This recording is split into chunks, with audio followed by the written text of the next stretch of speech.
Bom dia a todos, meu nome é Luana, sou bibliotecária da Escola da Administração Penitenciária. Vim abrir para vocês duas palestras do Programa de Melhoria do Gasto Público.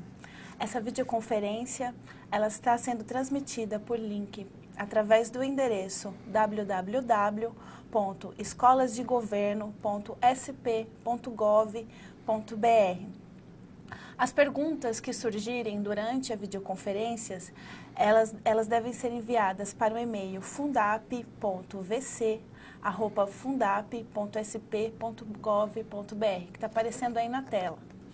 Vou repetir, fundap.vc@fundap.sp.gov.br. Qualquer dúvida que surgir, é importante que vocês participem, enviem suas dúvidas, aproveitem a presença dos professores aqui presentes, né, para responderem essas perguntas ao vivo. E agora eu vou chamar o Márcio Coutinho, ele é diretor técnico 3 do Centro de Detenção Provisória de Sorocaba. Ele vai apresentar para a gente um caso sobre a alimentação, né? Que inclusive esse caso é o terceiro, ele conseguiu o terceiro prêmio seguido, Mário Covas, não é? Bom dia, Márcio. Bom dia a todos. Realmente, esse é um dos cases que fizeram a gente conseguir o prêmio Mário Covas esse ano, né? Que é o programa de contenção de custos do Centro de Detenção Provisória de Sorocaba. A gente como todo profissional, como todo funcionário público, nós temos que buscar a eficiência no uso dos recursos públicos.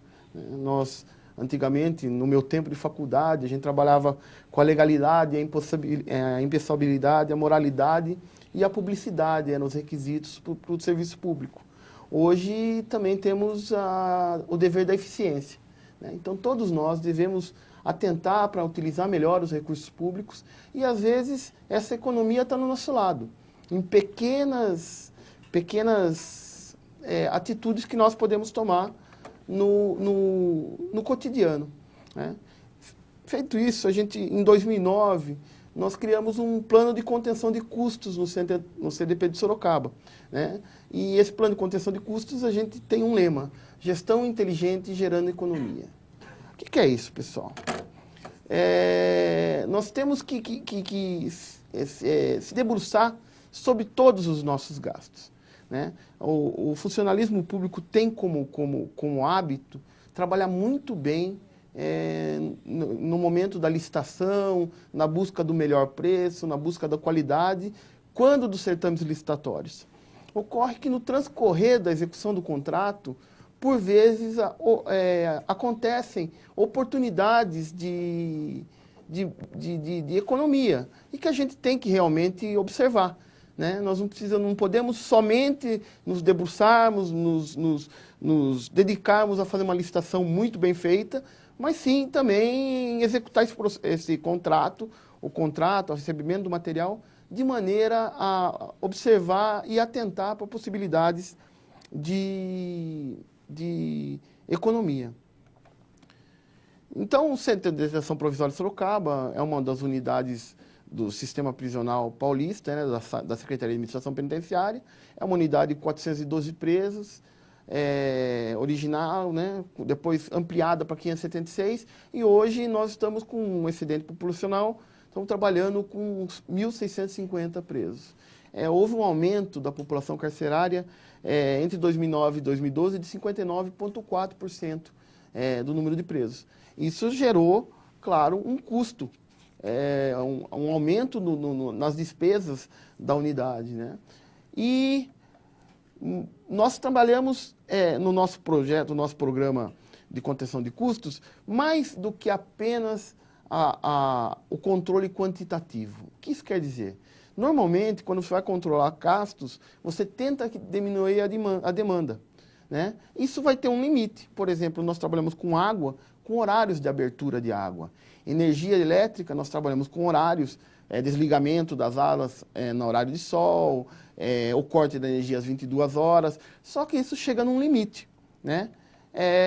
O limite é a quantidade de presos. Eu não posso deixar, por exemplo, de ter um número de alimentação condizente com o número de preços que estão na unidade. Isso é impossível de fazer, né? Então, a gente foi para o case 1. Né? Uma das atenções que nós demos ao nosso plano de contenção de custos foi analisar e buscar uma oportunidade de economia no fornecimento de alimentação preparada para os detentos. O que nós fizemos? Analisando a entrega dessa alimentação diária, nós verificamos que aos finais de semana, tendo em vista a visita dos detentos, muitos presos nem tocavam na alimentação fornecida pelo Estado. Né? As famílias trazem guloseimas, as famílias trazem uma alimentação pronta, diferente para os seus familiares que estão presos, e eles acabam alimentando-se desse material que entrou, né, regularmente pelas visitas. Uma vez consumido, a alimentação preparada do Estado era descartada sem sequer ser aberta. Isso gerava um desperdício enorme. Né? Nós tínhamos aos finais de semana, as fotos são dos carrinhos saindo das alas e indo ao lixo porque não foram consumidas as alimentações, a alimentação preparada. Isso era um atentado, né? Num país onde tantos passam dificuldade, nós estamos jogando comida fora, é uma coisa que atenta até contra a moral. E nós tínhamos que enfrentar isso. E o plano de contenção de custos, ele não tem dogmas, então tudo pode ser revisto, né? Até a alimentação do preso, que é uma coisa que normalmente se diz que não pode ser alterada, pois é um direito dos detentos. Claro, sim, é um direito e o governo do Estado vai cumprir com essa obrigação. Nós verificamos junto ao nosso contrato de fornecimento de alimentação preparada e lá existia a previsão do fornecimento do lanche. Esse lanche ele foi previsto para ser fornecido em momentos de revista nas unidades prisionais, quando por algum motivo não vai ser possível a distribuição da alimentação preparada, da refeição quente, nós substituiríamos por lanche. Mas está lá no contrato e esse lanche ele é opcional e pode ser utilizado conforme a conveniência do Estado.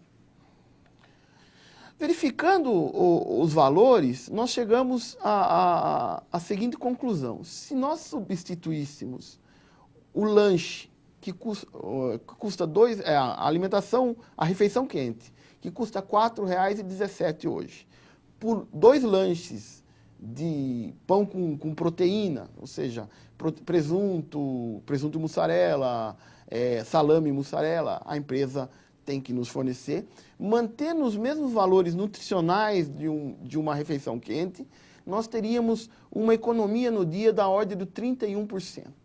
Isso é muita coisa, né?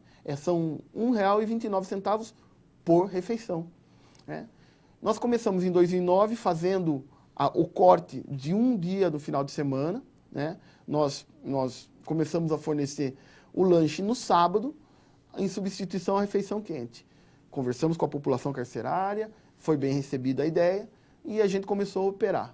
Em 2010, passamos a fazer sábado e domingo. Novamente, conversamos com a população carcerária e substituímos as refeições quentes do sábado e do domingo pelo fornecimento de lanches, né?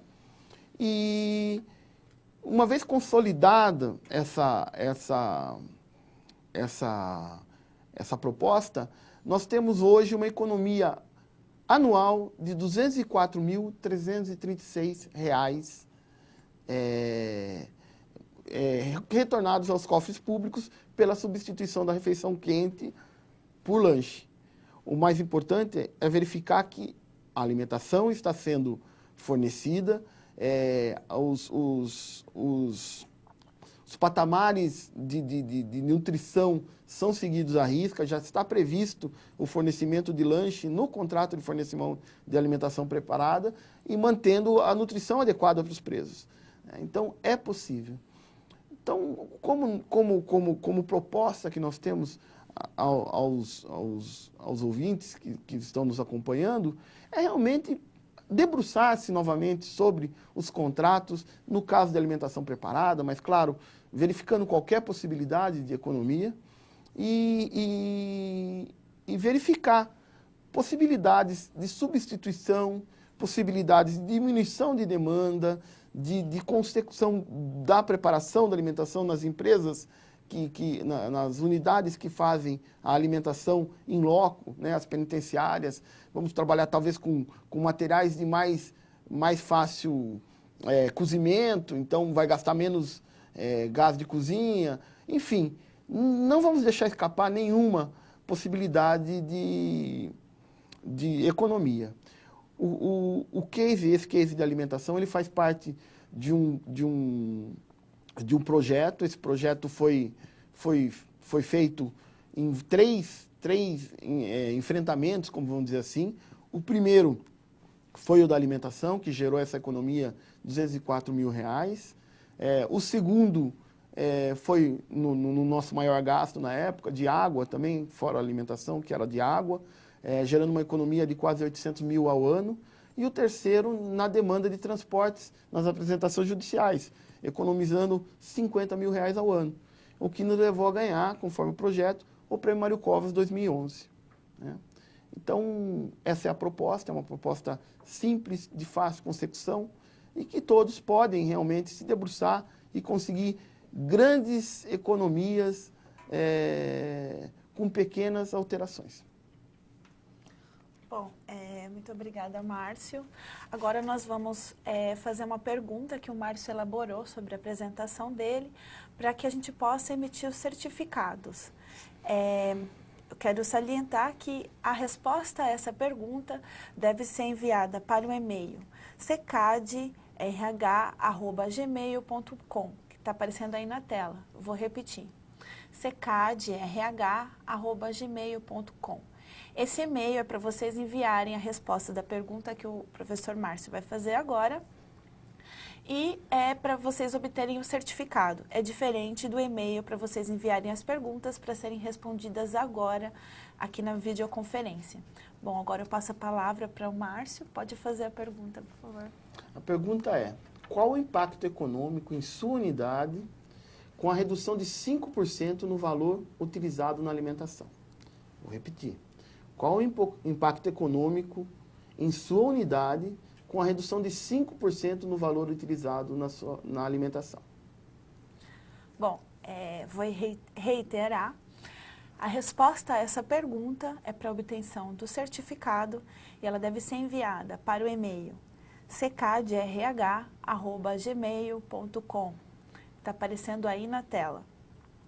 Para as dúvidas que surgirem durante as apresentações, vocês enviam um e-mail para o endereço fundap.vc@fundap.sp.gov.br.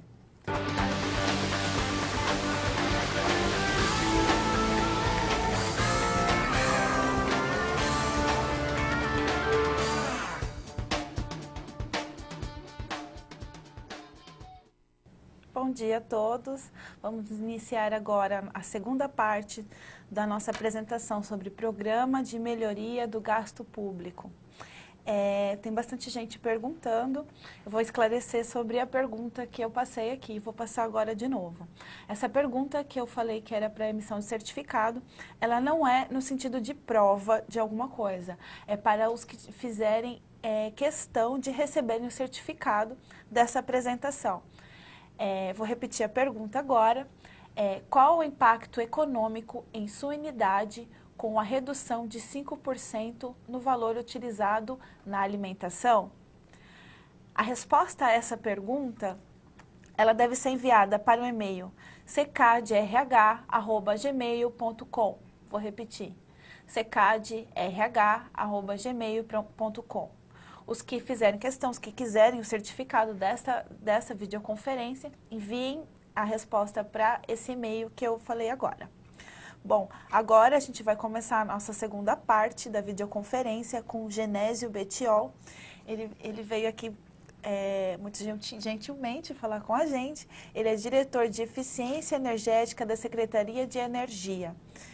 Bom dia, Genésio. Seja bem-vindo. Obrigado. Bom dia, Luana. Primeiramente, gostaria de agradecer em nome do secretário José Aníbal, agradecer o convite da Secretaria de Administração Penitenciária para que possamos compartilhar com todas as unidades, com todas as secretarias, a possibilidade de a gente conseguir buscar uma economia dentro do programa Desperdício Zero. A Secretaria de Energia, ela foi criada recentemente, no começo de 2011, e ela é capitaneada pelo secretário Zé Aníbal, adjunto Ricardo Aquiles, e a missão é coordenar ações que assegurem o suprimento, a universalização, a confiabilidade e a qualidade de fornecimento de insumos energéticos necessários ao desenvolvimento do Estado de São Paulo. Quando foi criada essa secretaria, foi estruturado toda uma equipe, e nessa estrutura, como toda estrutura funcional de secretaria, tem a chefia de gabinete e outros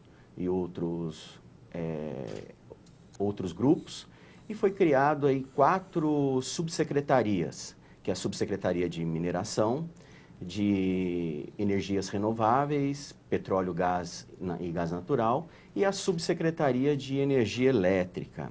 E é nessa subsecretaria que está a ação do grupo de eficiência energética, cujo qual nós estamos desenvolvendo esse trabalho.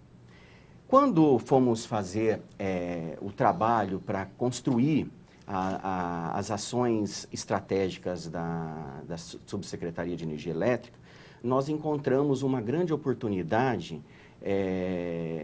na análise de contratos de fornecimento de energia elétrica. E com isso foi feito, na ocasião, um diagnóstico. Nós obtivemos algumas informações necessárias para fazer essa análise e encontramos, na ocasião, cerca de 10 milhões como potencial de economia ano, somente na análise de contratos de fornecimento de energia elétrica. O maior potencial foi encontrado naquela ocasião na própria Secretaria de Administração Penitenciária, em quase 5 milhões.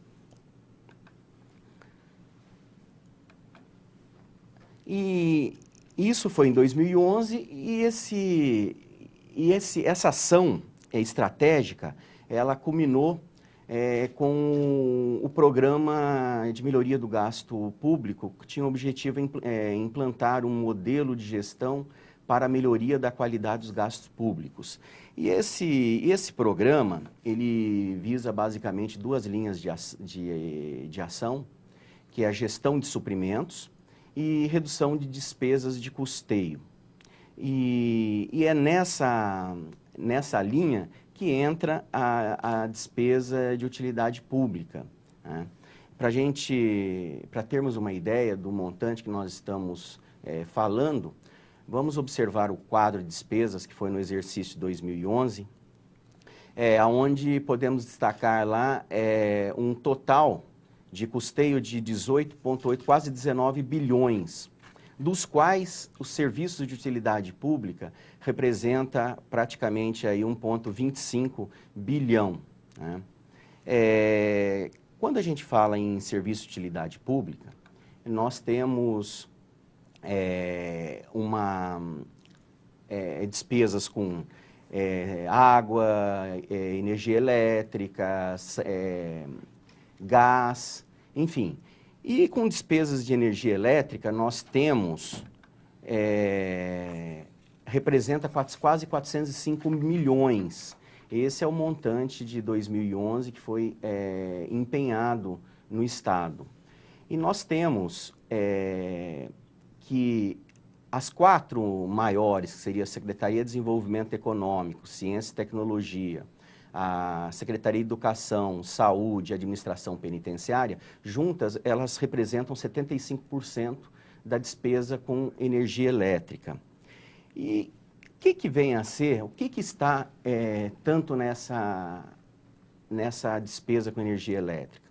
Então, podemos destacar, no caso de consumidores de média e alta tensão, que é o nosso foco, temos a modalidade tarifária, consumo de energia ativa, a demanda contratada, medida ou ultrapassagem, a energia reativa excedente, multas, juros e correção monetárias e os tributos, basicamente PIS, COFINS, e dentre essas despesas, nós temos também relacionada à baixa tensão, que não é o foco nesse momento, né? Nós estamos agora focando ações voltadas aos consumidores do Estado ligados em média e alta tensão. Para termos uma ideia, colocamos uma conta de um consumidor de um prédio público do Estado, onde podemos ver aí a classificação, os principais tópicos da conta, que seria o consumo, ponta e fora de ponta, a demanda, a energia reativa excedente, os tributos, enfim. E a modalidade tarifária, né? Como esse assunto é um assunto bastante técnico, então eu vou tentar explicar de forma bem objetiva, para dar uma ideia para vocês que estão nos ouvindo, para de forma a contribuir nesse processo. Então, o que seria, a gente fala em demanda, mas o que seria essa demanda que vem na conta e paga por isso? Demanda é a média da potência solicitada do sistema no intervalo de tempo de 15 minutos, é medida em quilowatts, e isso representa a potência que a concessionária tem que disponibilizar para o consumidor para que ele possa acionar todas as suas cargas internamente. Isso implica numa estrutura física em fios, transformadores, disjuntores, enfim, toda uma estrutura física que tem que garantir essa potência para o consumidor. Como ela é medida a cada 15 minutos, ao longo de 30 dias nós teremos aí 2.880 registros. E o que vai ser considerado para efeito de faturamento? O maior registro desses 2.800. Então, é o máximo. Então, isso quer dizer o seguinte, se um determinado prédio, num momento, liga tudo que é carga, iluminação, motores, enfim, durante 15 minutos, a carga máxima, né, é o suficiente para registrar a maior potência, a maior demanda, né? Ao longo do mês pode ser que ele não ligue quase nada, fica totalmente desligado, mas o que foi ligado nesses 15 minutos já registrou como máximo, e isso aí vai ser, obviamente, essa demanda solicitada vai ser multiplicado pela tarifa e vai ser pago sem mesmo ter ficado ocioso o resto do mês, né? O consumo de energia é necessário para realizar um trabalho, é essa energia que é pago, que é o consumo que é necessário para poder acender as luzes, acionar motores, elevadores, enfim. Nós temos também a modalidade tarifária, que ela é exclusiva no caso de consumidores de média tensão e alta tensão.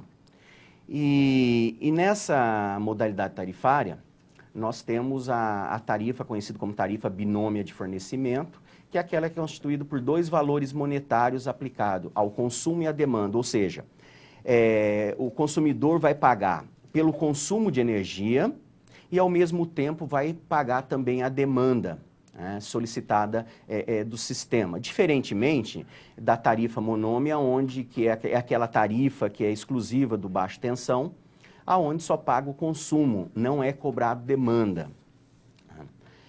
Só para termos uma ideia, ao longo do dia, das 24 horas do dia, tem a resolução 414 da ANEEL, ela define o horário de 3 horas, geralmente entre 18 às 21 horas, conhecido como horário de ponta, que é um horário onde o sistema está sendo fortemente solicitado, o sistema elétrico das concessionárias. É o momento em que a indústria está operando, o comércio está operando, começa a escurecer, as luzes são acesas, a iluminação pública é acionada e os chuveiros são ligados. Então, nesse momento, nessas 3 horas, conhecido como horário de ponta, é justamente no momento em que o sistema está na sua carga máxima. Então, para isso, é consumir nesse período de 3 horas entre 18 e 21, a tarifa ela acaba sendo muito mais cara. A tarifa de consumo de energia chega a ser algo de 4 a 5 vezes maior, né? Fora esse período, todas as demais horas do resto do dia é conhecido como período fora de ponta. As tarifas são mais baixas, né? Dentro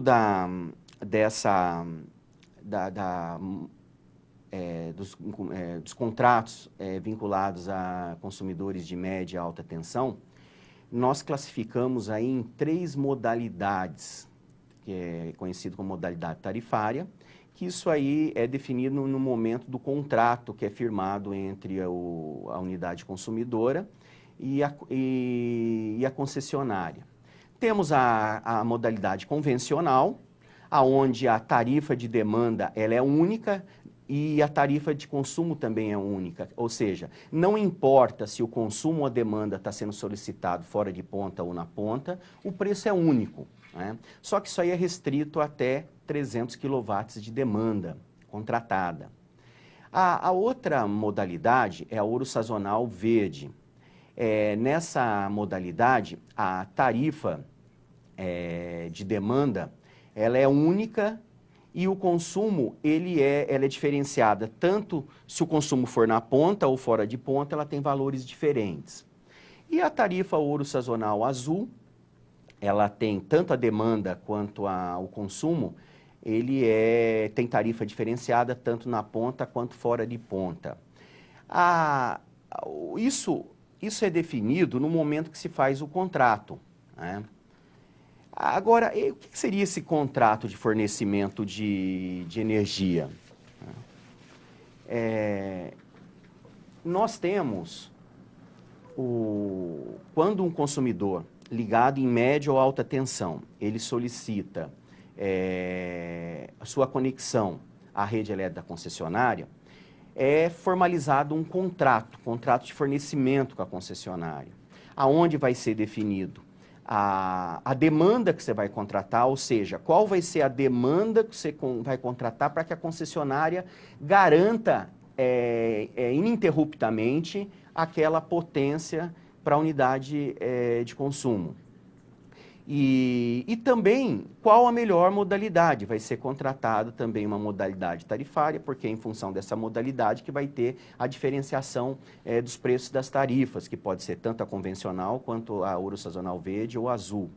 E esse contrato é feito uma vigência de 12 meses. O que nós temos observado é que a resolução ela é bem clara. Passaram 12 meses, se não for solicitado, esse contrato é automaticamente renovado. Então, se você tem um contrato que não está adequado ao perfil de consumo e de demanda daquela unidade consumidora, isso vai perdurar até que a unidade se manifeste e vai lá, olha, eu quero rever meu contrato com a concessionária. Caso contrário, esse contrato fica desajustado e gera despesas desnecessárias. Só para destacar, peguei a mesma conta que eu mostrei anteriormente, nós temos aí uma demanda contratada na ponta de 300 kW, 330 kW, e fora de ponta 700 kW. Podemos notar também, nessa mesma conta, que houve uma ultrapassagem, né? Ou seja, na ponta, solicitou uma demanda do sistema maior do que foi contratado. E fora de ponta, ficou bem abaixo daquilo que foi contratado.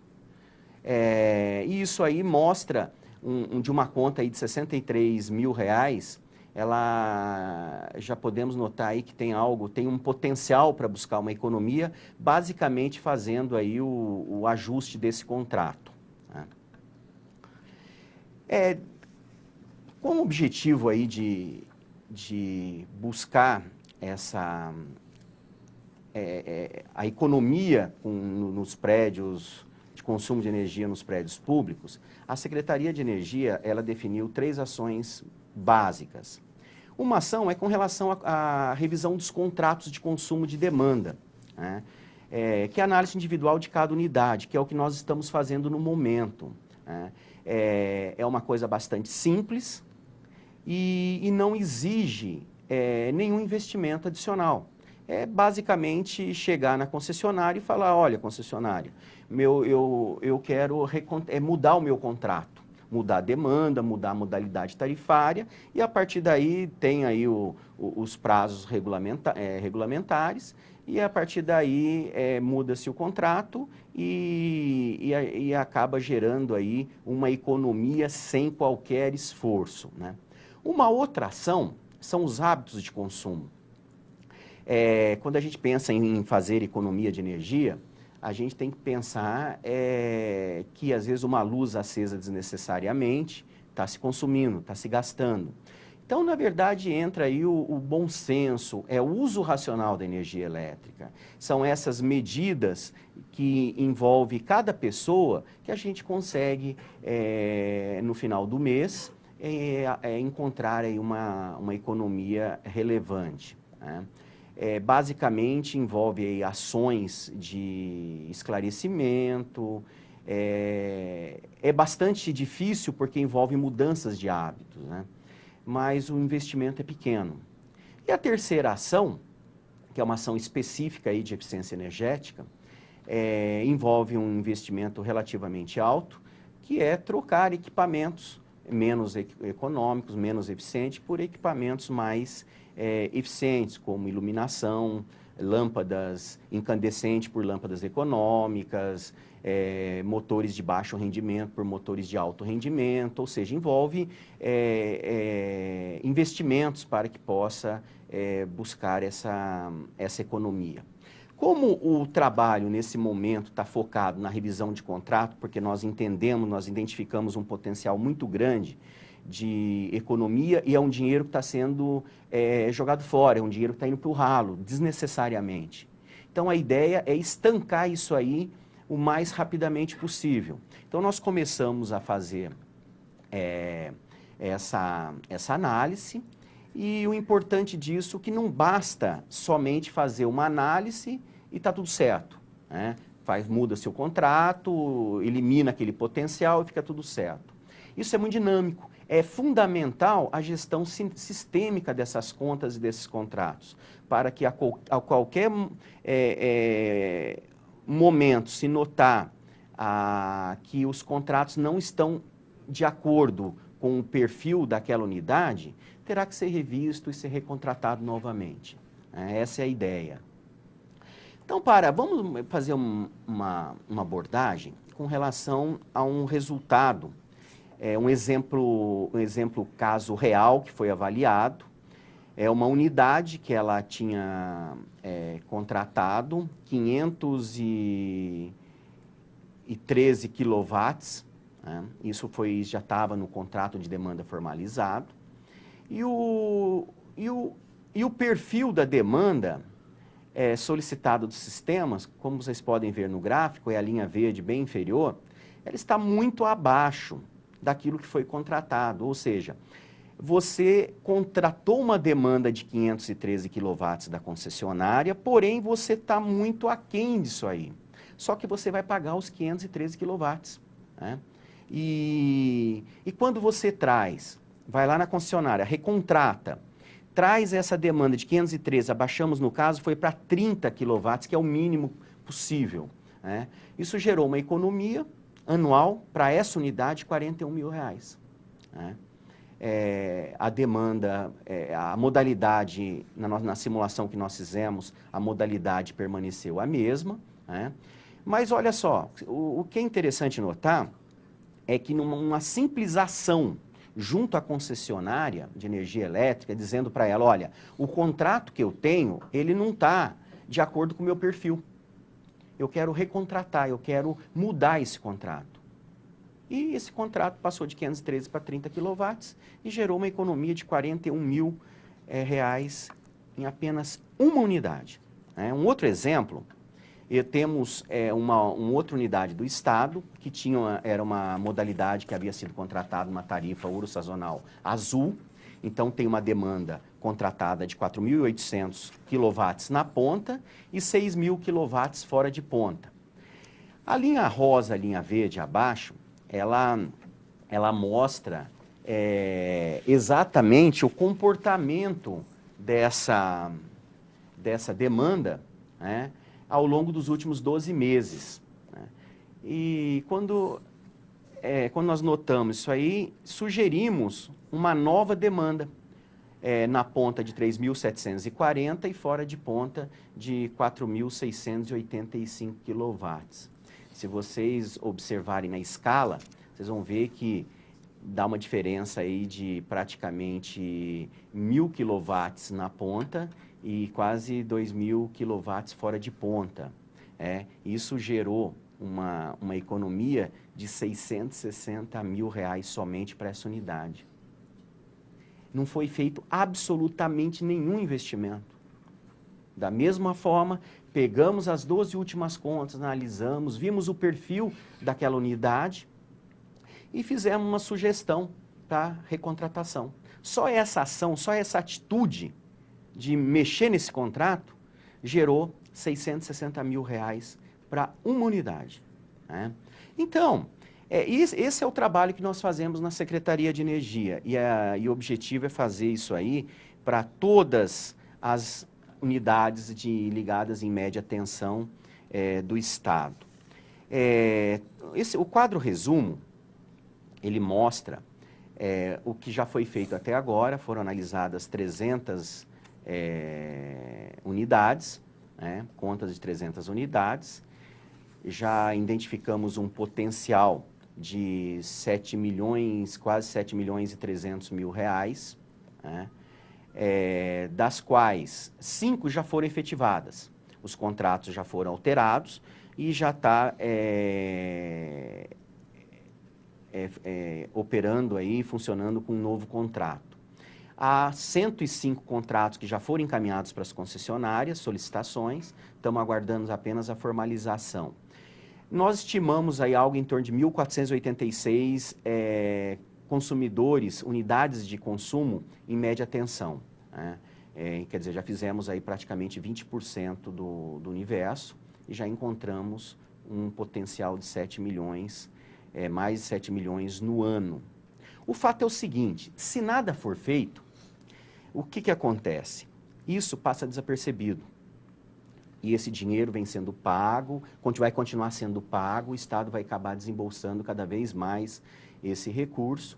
E é um dinheiro mal aplicado, né? E é nessa linha que nós estamos exatamente trabalhando. É estancar esse dinheiro, né, que está indo literalmente para o ralo. Né? Então, para que a gente possa efetivar esse trabalho, que a gente possa obter o êxito de conseguir atingir aí os 5% de economia previsto aí como meta do programa Desperdício Zero, nós precisamos do apoio de todas as unidades de consumo, de todas as secretarias. E como que funciona esse processo? A concessionária, ela encaminha para a Secretaria de Energia os dados referente em meio eletrônico, referente ao consumo de todas as unidades em média e alta tensão do Estado. A Secretaria, recebendo esses dados, ela faz a análise, e é importante destacar que essa análise é feita com base nos últimos 12 meses de consumo de cada unidade, e com isso, nessa simulação, nós vamos verificar se o contrato vigente para aquela unidade, se ele está bem ajustado com o perfil atual da unidade. Então, com isso, nós podemos ter duas ações nesse momento. Ou a gente sugere uma alteração desse contrato, se nós entendermos que o contrato não está em conformidade, ou então, se tiver tudo ok, simplesmente não há a gente parte para uma nova análise, né? Faz apenas o acompanhamento. Quando nós identificamos a necessidade de mexer nesse contrato, então é gerado um relatório com os gráficos que já foram mostrados, e esse relatório é encaminhado para as unidades, né? Para os órgãos, que por sua vez encaminha para as unidades para solicitar a mudança desse contrato. Somente a unidade consumidora que pode solicitar essa alteração. E ela faz um ofício especificando a unidade, é direcionada, endereçada para a concessionária de energia elétrica que atende aquela unidade e coloca nessa solicitação qual que é a demanda que ela quer contratar, em qual modalidade, né? E esse ofício ele deve ser encaminhado para a Secretaria de Energia para que ela possa reencaminhá-lo à concessionária para que seja elaborado um novo contrato, né? E na sequência esse contrato vai ser formalizado. A regra do setor, ela determina que quando é para baixar uma demanda, ou seja, vou recontratar num valor menor, tem que aguardar 6 meses, tem uma carência de 6 meses. Esse contrato ele é assinado, mas só entra em vigência 6 meses após a solicitação, né? E quando é para aumentar a demanda, né, nesse caso é possível fazer logo no mês seguinte, né? Mas é importante destacar também que como a análise ela é feita sempre olhando para trás, numa série histórica de 12 meses de consumo, né? Então nós fazemos análise imaginando o seguinte, que os próximos 12 meses, o perfil daquela unidade vai ser exatamente ou bem próximo do perfil dos últimos 12 meses. Então o que a gente pede nesse momento? Quando a unidade receber esse relatório, ela deve verificar se nos próximos 12 meses, se está previsto a entrada de uma unidade que gere um aumento no consumo ou até mesmo uma redução de consumo, né, para que não altere o perfil, né? Caso contrário, nós teríamos que fazer uma nova análise, né, levando em consideração essa alteração no perfil de consumo nos próximos 12 meses e assim encaminhar para a concessionária um perfil adequado, né, para que seja feito um contrato. Então, são pequenas ações que não envolvem investimento, né, que nós conseguimos reduzir aí, já estamos com mais de 7 milhões em apenas 1/5 das unidades analisadas, né? E o objetivo é exatamente contribuir para que essa economia ela possa ser bem aplicada, bem utilizada pelas secretarias, pelas unidades consumidoras. Bom, quero agradecer, Genésio. Nós tivemos uma pergunta, só que eu acredito que ela já foi respondida, né? A pergunta é, com relação aos contratos de energia elétrica encaminhados para a Secretaria de Energia, existe alguma previsão de quando os mesmos serão encaminhados para as unidades consumidoras? Bom, com esse fluxo de trabalho, quando a gente recebe o ofício da unidade consumidora, já com a solicitação para a concessionária, esse ofício, quando ele chega na secretaria, ele é imediatamente encaminhado para a concessionária e aí é o tempo da concessionária somente avaliar e emitir os contratos. E esse contrato depois é encaminhado novamente para as unidades consumidoras, onde estará o responsável que irá assinar esse contrato. A partir daí, ele será implementado, né? Mas a partir do momento que é analisado, nós encaminhamos imediatamente para as unidades, né? Nós temos uma preocupação com o tempo, por quê?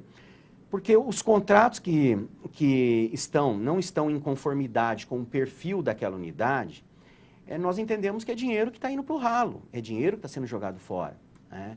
E é um dinheiro que não é bem aplicado, né? Então, nós fazemos isso aí com bastante celeridade para que a gente possa estancar esse desperdício, né? Das unidades das 300 unidades analisadas, nós temos 105 já nas concessionárias, aguardando só a elaboração dos contratos, né? A diferença disso aí, o contrato estava bem ajustado, né? E o restante foi encaminhado para a unidade consumidora, para que ela faça o ofício e, a partir daí, seja encaminhado às concessionárias. Bom, nós não temos mais perguntas. Nós recebemos 2 perguntas para o professor Márcio, que participou do nosso primeiro bloco. Elas serão enviadas para serem respondidas posteriormente. E agora eu convido o professor Genésio, passo a palavra para que ele faça suas considerações finais. Bom, meus amigos, quando a gente fala em reduzir despesa por meio da eliminação de desperdícios, né, é uma ação muito difícil, não é fácil, né? Envolve mudanças de hábitos, envolve conhecimento para você poder identificar onde que esse dinheiro está sendo mal aplicado, mal gasto, né? Envolve comprometimento, envolve a mudança do comportamento no seu dia a dia de cada pessoa, né?